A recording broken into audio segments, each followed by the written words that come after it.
messieurs, nous allons assister au match entre, d'un côté, Apple avec les Mac, de l'autre côté, Windows avec les PC. En fait, c'est pas du tout ça. Je vais essayer de vous donner, avec le plus d'objectivité possible, les arguments pour ou contre des deux systèmes. Le but est que vous puissiez choisir en pleine connaissance quel est le meilleur matériel ou environnement qui vous convient. Nous allons passer en revue les différents critères de choix pour opter pour l'un ou l'autre des deux systèmes. Nous allons commencer par voir quelle différence il y a entre Mac et PC au niveau de l'innovation. En ce qui concerne le design, il est vrai que pendant longtemps, les Mac avaient une plus belle gueule que les PC. Leur look était plus séduisant, moins mastoc, plus fin. Il dégageait une impression de solidité et de fluidité.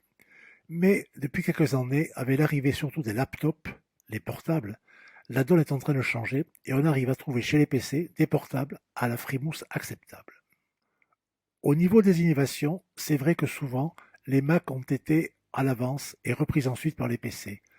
Là aussi, force est de constater que de nouvelles innovations apparaissent en premier de plus en plus souvent sur les PC et passent ensuite sur les Mac. Par exemple, le côté tactile qui n'existe pas sur Mac. Nous allons voir maintenant les critères de choix et de durée de vie. Au moment de la sélection de votre ordinateur, le choix au niveau des PC est vraiment beaucoup plus large que celui des Mac. En effet, Apple ne propose qu'un choix limité de matériel. Mais le fait d'avoir des choix pléthoriques chez les PC peut avoir un inconvénient. En effet, les constituants de l'ordinateur viennent de sources et de fabricants différents, ce qui peut affecter la stabilité et la longévité du PC. Sur les Mac, les constituants sont fabriqués spécifiquement pour l'ordinateur, aux normes voulues par Apple, ce qui permet une meilleure stabilité du Mac.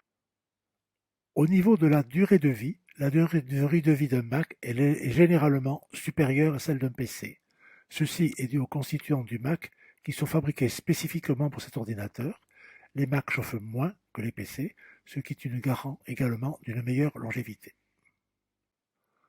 En ce qui concerne les systèmes d'exploitation, dans chaque ordinateur, il y a un cerveau qui est différent entre les Mac et les PC.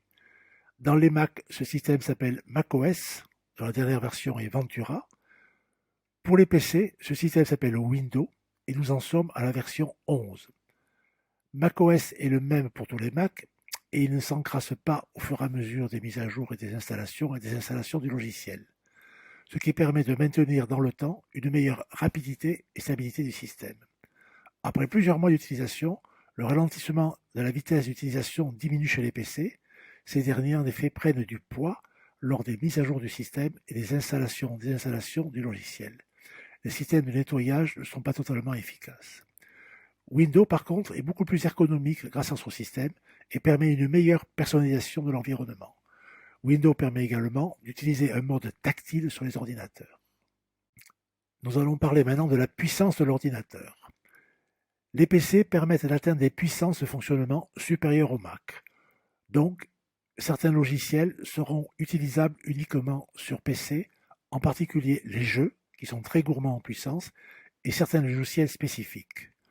Pour jouer, il vaut mieux donc un PC, car le choix est largement supérieur à ceux des Mac, même s'il existe quand même des jeux sur Mac. En termes de sécurité, Windows est installé sur à peu près 80% des ordinateurs du monde, ce qui fait qu'il est la cible préférentielle des virus et autres microbes pathogènes pour l'ordinateur. Un système de protection comprenant un pare-feu et un antivirus sont donc obligatoires pour l'utilisation d'un PC. Les Mac ont un système d'exploitation plus sécurisé et du fait de leur moindre diffusion, ils sont moins la cible de hackers. Un système de protection est donc recommandé sur Mac, mais pas obligatoire. Dans la plupart des cas, il existe une compatibilité entre les deux systèmes. Vous pouvez commencer à travailler sur un PC, le terminer sur Mac et le retravailler sur PC. Des logiciels tels que la suite Office ou LibreOffice peuvent être installés sur Mac ou sur PC et les documents réalisés sont interchangeables entre les deux systèmes. L'utilisation d'un cloud entre Mac et PC est également possible et facile à mettre en œuvre sur les deux systèmes. Pour les logiciels, le choix de logiciels est beaucoup plus important sur PC que sur Mac. Vous trouverez toujours un logiciel correspondant à votre demande sur PC, c'est moins vrai sur Mac. Mais à part pour les jeux où le choix est sidéral sur PC et quelques logiciels particuliers, dans la majorité des cas, on arrive toujours à trouver des logiciels pour une utilisation quotidienne sur Mac ou PC. En ce qui concerne la bureautique, les mails, la photo, la musique, on trouve son bonheur que ce soit sur Mac ou sur PC. Il existe également certains logiciels uniquement sur Mac, surtout en rapport avec la création graphique, qui sont les préférés de ces professionnels. En ce qui concerne l'évolutivité, les Mac ont un système fermé sur lequel on ne peut apporter que peu d'améliorations. On ne peut pas changer le disque dur, changer la mémoire vive, les cartes graphiques, etc. Mais ceci est un gage également de stabilité et de longévité. Cela oblige lors de l'achat à bien choisir son modèle car il ne sera pas évolutif. Au contraire, un PC est très évolutif. Il ressemble à un mécano où on peut rajouter ou enlever différents constituants à son gré pour avoir une configuration correspondant à ses attentes. Sur un PC, le changement de disque dur, l'ajout de mémoire supplémentaire, le changement de carte graphique sont relativement simples à effectuer. La prise en main de l'ordinateur. Les Mac ont toujours été considérés comme plus conviviaux pour quelqu'un qui débute en informatique de par leur aspect graphique. Ceci s'est modifié dans le temps, et maintenant Windows présente également un côté graphique plus agréable.